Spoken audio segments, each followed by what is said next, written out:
Sentencing day for Sean Diddy Combs. This is a live look outside of the courthouse in New York City, where the music mogul just learned moments ago he will get 4 years and 2 months behind bars. And a large crowd had gathered earlier, some with signs. Not much happening out there right now, but it was certainly an emotional day in court. The 55-year-old had already spent a year behind bars.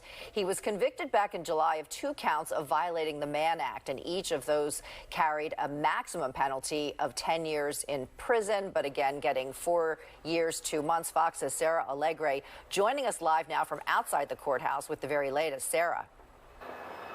Well, Don, it's been a very busy day. We've been here for hours, and we finally have an outcome, as you said, 4 years and 2 months, and this comes shortly after we just heard from Sean Diddy Combs for the first time. He chose not to speak this summer during that 8-week-long trial. Now, today he expressed his deep remorse. He apologized, said how sorry he was, and also called himself sick after spending 13 months behind bars. Now, I want to talk to you about the possible outcomes. This is what was on the table today. Again, getting 50 months instead. It was originally 5 to 7 years. That was a possibility. We know the prosecution asked for more than 11, but then the defense asked for less than 14 months. Now, inside the courtroom, Diddy got visibly emotional during court as his family and children spoke in his defense. The judge asked Diddy's lawyers about the prosecution's argument that Diddy should be considered a pimp.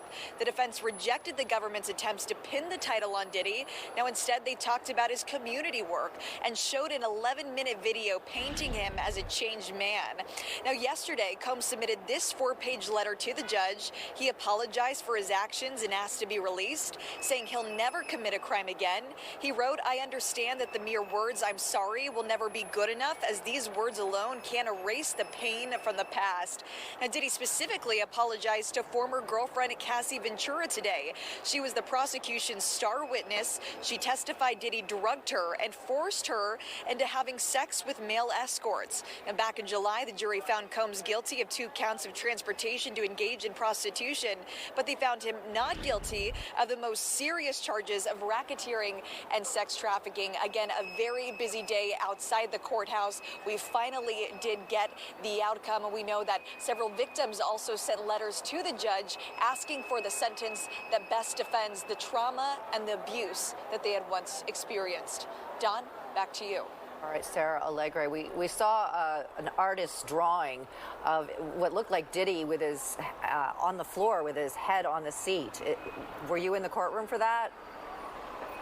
Yeah, Jane Rosenberg was the artist responsible for that. We weren't inside of the courtroom. We did have our producers inside who detailed the minute-by-minute response from Diddy when that verdict was read, yes, back in the summer, but then also after today. We know his defense was looking for something far less than what was ultimately came out of today. Again, only asking for a little less than 14 months. But again, getting the ending that he will be spending the next 15 months in jail. But I do want to note he does get credit for the time that he did spend this past year.